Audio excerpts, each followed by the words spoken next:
It's nearly 50 years since a man first landed on the moon.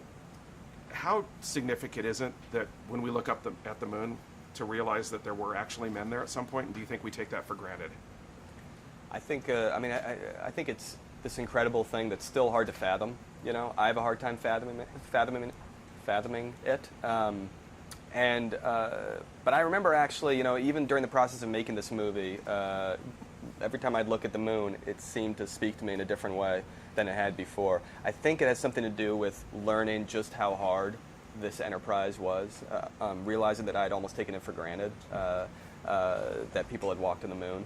But to actually look at the period in history where people turned a fantasy into reality. It's a fantasy that humanity had had for millennia. But at this crucial moment in history, a group of people decided to turn that fantasy into reality. And it was incredibly dangerous and difficult and came with a whole host of doubts and uncertainties and sacrifices and loss. But it happened. And I think it's just an incredibly inspiring story. What inspires you personally about Neil and Janet Armstrong? Just how much they went through together. You know, they were this couple that had a lot in common, but also in many cases it was almost as though they were forged by various ordeals that they went through. I mean, I had no idea before I started researching this movie that Neil had lost a daughter. Neil and Janet had lost their daughter right before Neil joined the astronaut program. Or that so many of their closest friends were some of the people who perished along the road to the moon, fellow astronauts.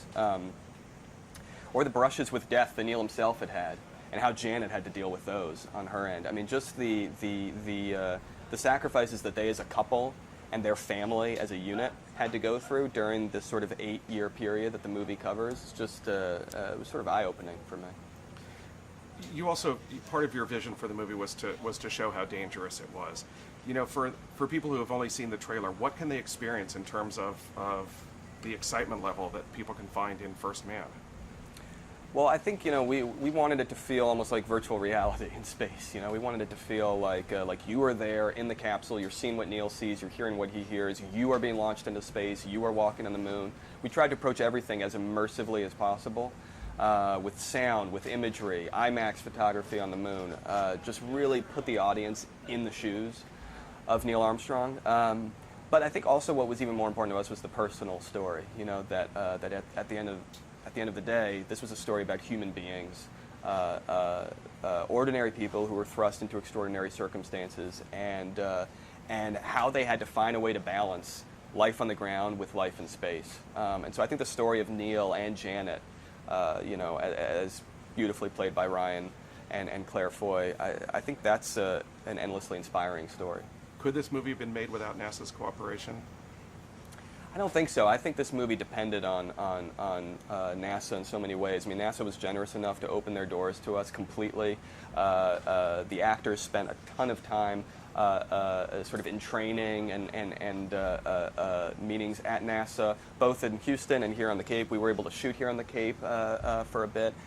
We had astronauts on set as we were shooting to kind of make sure we were getting things right. People like Buzz Aldrin and Mike Collins and Al Worden, a later Apollo astronaut.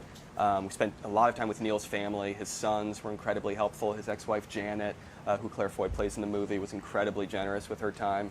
We just had an immense support system. I think people really cared about any movie about Neil Armstrong being accurate, being authentic. They wanted us to get this right, so they wanted to make sure that, you know, they gave us the resources to do that, and it was tremendously helpful.